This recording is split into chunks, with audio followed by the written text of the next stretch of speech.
हम सुनाने वाले हैं गौतम बुद्धा की कहानी। लोगों का झूठ पकड़ना सीखो सिर्फ 1 मिनट में।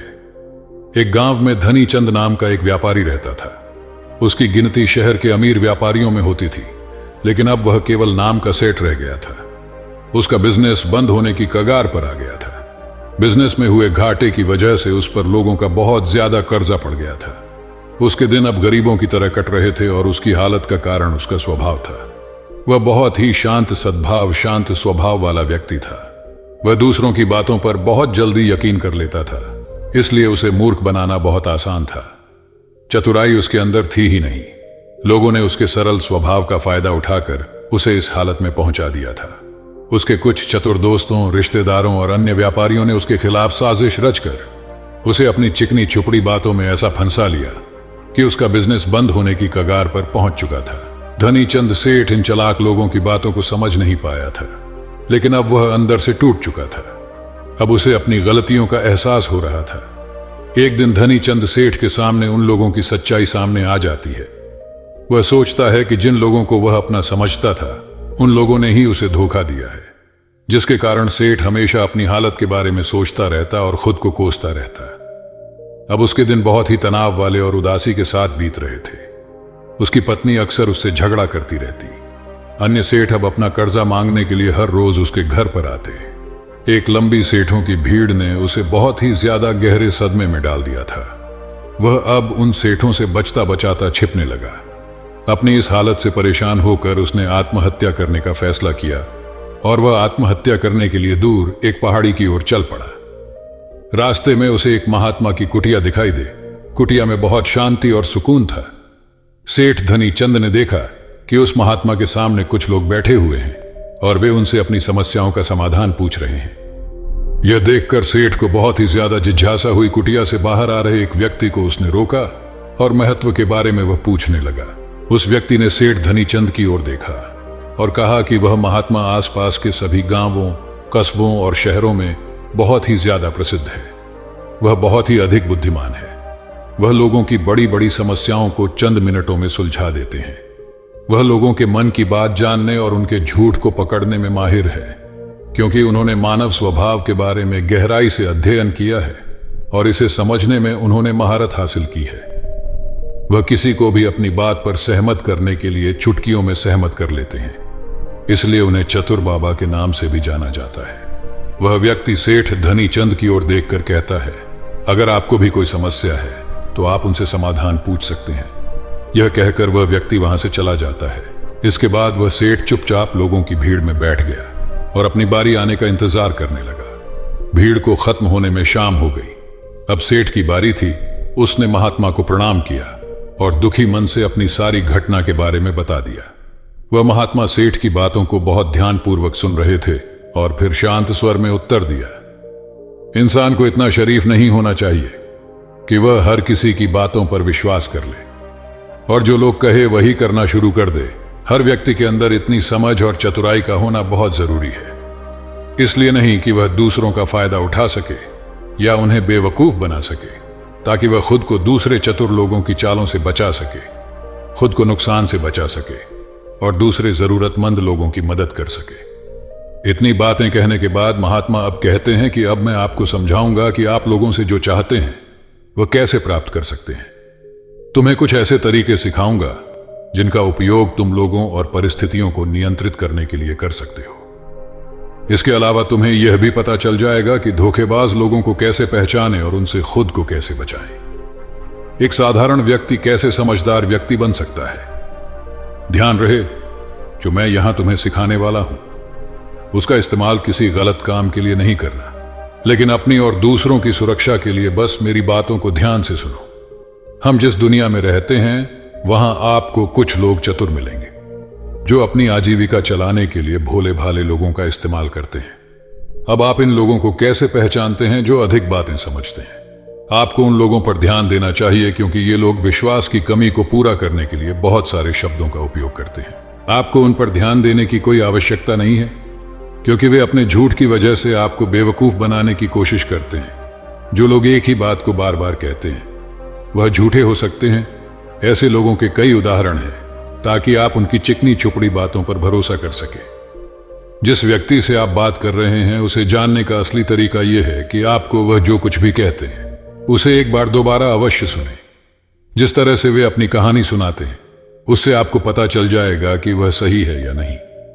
दूसरी बात, यदि आप किसी ऐसे व्यक्ति को जानते हैं जो दूसरों से झूठ बोलता है तो आप उस पर कभी भी भरोसा ना करें, क्योंकि जो व्यक्ति दूसरों से झूठ बोलता है वह निश्चित रूप से आपसे भी झूठ ही बोलेगा। साथ ही आपको ऐसे लोगों से सावधान रहना चाहिए जो दावा करते हैं कि उनके पास पहले बहुत पैसा था जो अब डूब गया है, जिससे पता चलता है कि जिससे आप बात कर रहे हैं वह झूठ बोल रहा है।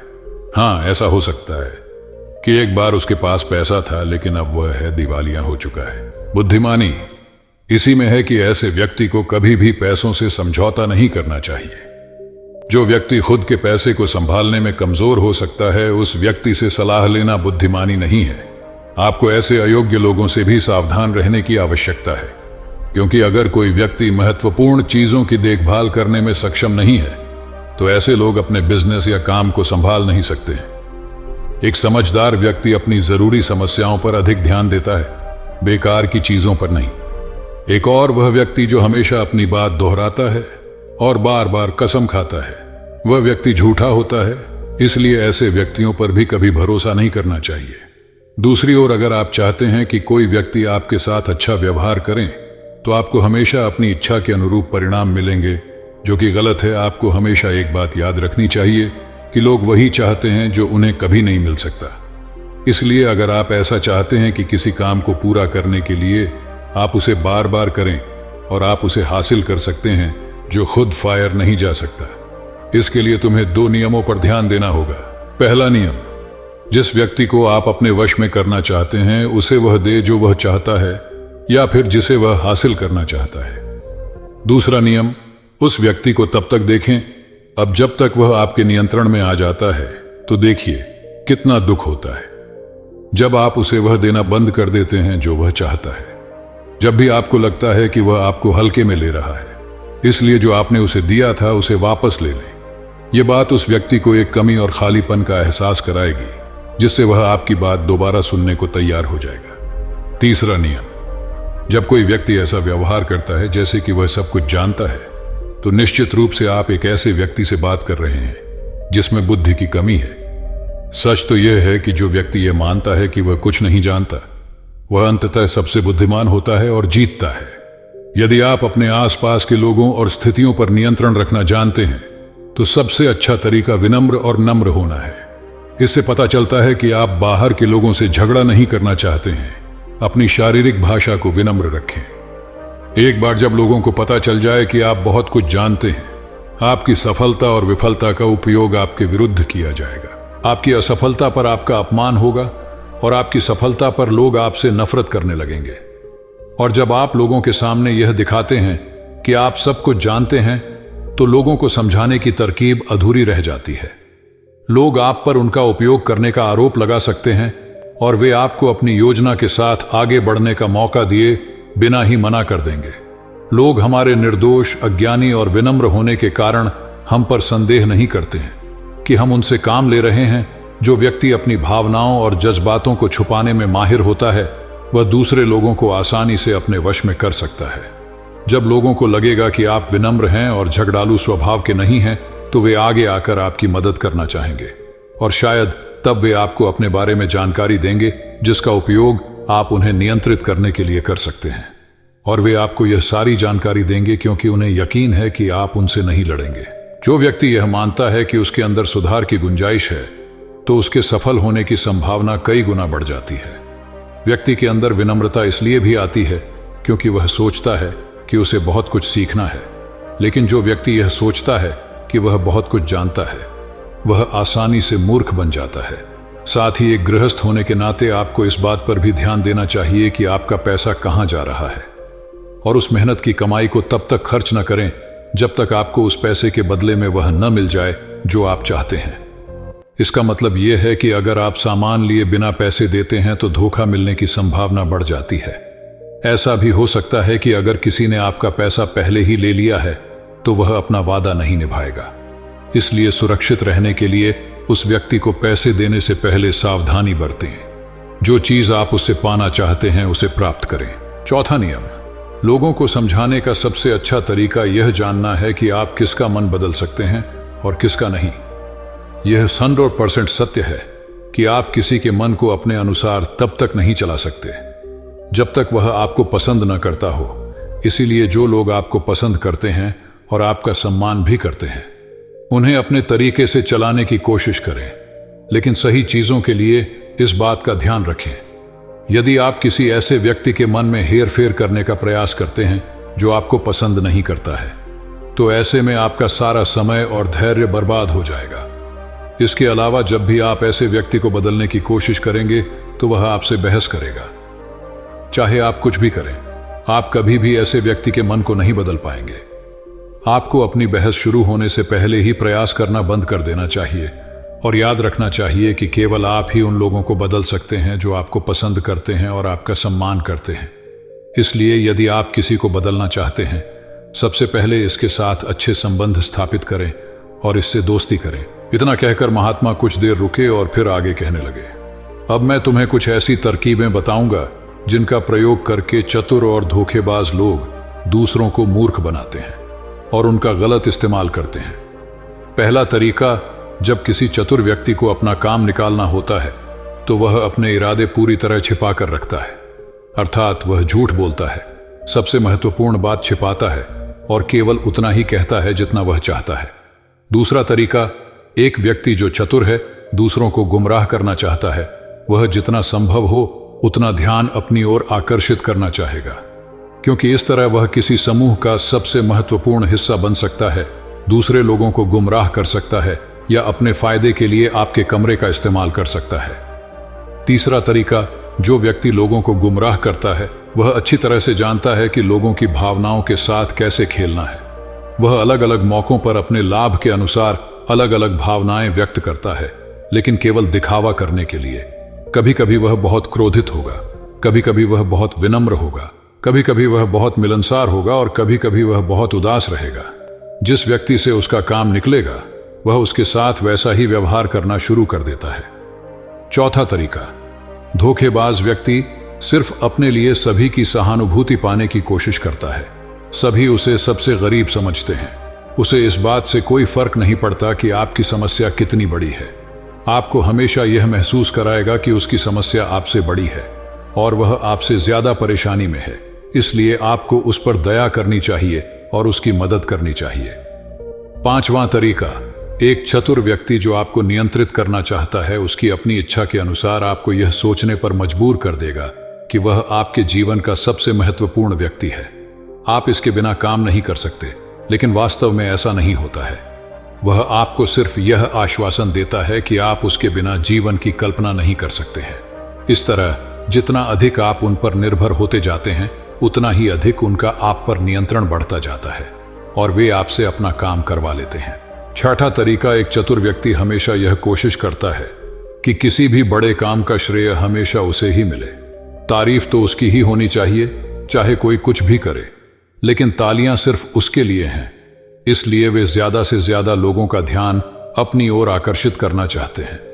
अधिक से अधिक लोगों को अपने साथ जोड़ने के लिए चतुर लोग अक्सर सबसे कठिन काम दूसरों को सौंप देते हैं और आसान काम अपने पास रख लेते हैं, लेकिन सारे काम का श्रेय खुद लेने की कोशिश करते हैं। सातवां तरीका, एक धोखेबाज आपका सबसे अच्छा दोस्त होने का दिखावा करेगा। वह दिखाएगा कि आपका उससे बेहतर दोस्त नहीं हो सकता। इस तरह से आपके सभी रहस्य जानने की कोशिश करेगा और गलत पर समय वह उनका उपयोग आपके खिलाफ करेगा। इसलिए अपने रहस्य बताने से पहले 10 बार सोचें, क्योंकि दुनिया में सबसे खतरनाक चीज एक धोखेबाज दोस्त है। इसलिए यह पहचानना सीखें कि कौन दोस्त है और कौन नहीं। आठवां तरीका, अधूरी जानकारी दें। एक धोखेबाज व्यक्ति आपको केवल उतनी ही जानकारी देगा जितनी वह आपसे जानना चाहता है। कारण, क्योंकि वह चाहता है कि आप सिर्फ ये बातें जानें। वह कभी भी आपके साथ पूरी बातें साझा नहीं करेगा। वह सबसे महत्वपूर्ण चीजें छिपाएगा ताकि समय आने पर वह उनका उपयोग कर सके और सारा श्रेय ले ले या अपना काम पूरा करवा सके। नौवां तरीका, एक चतुर व्यक्ति कभी भी अपनी बात पर कायम नहीं रहेगा। समय आने पर वह अपनी बात से मुकर जाएगा। इसका कारण कुछ भी हो सकता है। या तो वह चाहता है कि कि आप ऐसा न करें या वह जानबूझकर ऐसा कर रहा है, ये उसकी इच्छा पर निर्भर करता है। 10वां तरीका, वे ऐसा दिखावा करते हैं जैसे उन्हें कुछ भी पता नहीं है। वे सबसे निर्दोष हैं, हालांकि उन्हें उस समय उस घटना के बारे में सब कुछ पता है, लेकिन फिर भी वे आपके मुंह से सब कुछ सुनना चाहेंगे, क्योंकि कल को अगर उनके मुंह से कुछ ऐसी बात निकल गई जो नहीं कहनी चाहिए थी, तो वह आपका नाम ले सकते हैं कि उसने मुझे बताया, या वे निर्दोष बने रहे ताकि वे अपनी जिम्मेदारियों से बच सकें। जितना उन्हें मिल सकता था उससे अधिक काम के बोझ से दूर रहें। वे जानबूझकर ऐसा करते हैं ताकि कोई उन पर ध्यान न दे और वे महान चीजों से बच सकें। 11वां तरीका, दूसरों पर उंगली उठाना या दोष देना। एक चतुर व्यक्ति हमेशा अपने हाथ खाली रखना चाहेगा, अर्थात उसे कोई कड़ी मेहनत या अधिक जिम्मेदारी नहीं निभानी पड़ेगी। इसलिए वह दूसरों पर उंगली उठाता रहता है कि मुझे यह काम ठीक से नहीं आता। वह इस बात को भली भांति जानते हैं। यह दूसरी स्थिति यह आती है कि कहीं ना कहीं उनकी पोल खुल जाती है या इज्जत सामने आ जाती है, फिर भी वे अपनी गलती का दोष दूसरों पर डाल देते हैं। 12वां तरीका, एक धोखेबाज हमेशा झूठी तारीफ करेगा। वह केवल वही कहेगा जो दूसरा व्यक्ति उससे सुनना चाहता है, और वह ऐसा तब तक करेगा जब तक उसका काम पूरा ना हो जाए। इसके बाद वह लोगों के सामने उसी व्यक्ति की आलोचना करेगा और उसकी कमी को दूसरे लोगों के सामने जाहिर करेगा। 13वां और आखिरी तरीका बताते हुए महात्मा कहते हैं, ऐसा व्यक्ति जो अपने फैसलों को नियंत्रित करने की कोशिश करता है, सबसे पहले एक धोखेबाज और चालाक व्यक्ति बनने की कोशिश करेगा, आपका सबसे अच्छा दोस्त और शुभचिंतक। उसके बाद जब उसे विश्वास हो जाएगा कि आपने उस पर आंख मूंद कर भरोसा करना शुरू कर दिया है, तो वह आपके फैसले खुद लेने की कोशिश करेगा। वह आपको यह महसूस कराएगा कि उसने आपके लिए जो फैसले लिए हैं उससे आपको फायदा होगा। चतुर व्यक्ति को फायदा होने वाला है। तो ये थे वो तरीके जिनसे आप लोगों को अपनी बात मनवाने के लिए इस्तेमाल कर सकते हैं और चतुर और धोखेबाज की पहचान कर सकते हैं। इन तरीकों का पालन करके आप उन सभी लोगों से बच सकते हैं। धनीचंद सेठ को सभी प्रश्नों के उत्तर मिल गए। उन्होंने महात्मा को उनके बहुमूल्य जानकारी देने के लिए धन्यवाद प्रकट किया और अपने घर वापस लौट आए। इसके बाद धनीचंद सेठ ने बहुत मेहनत की और इस कहानी में बताए गए नियमों का पालन किया।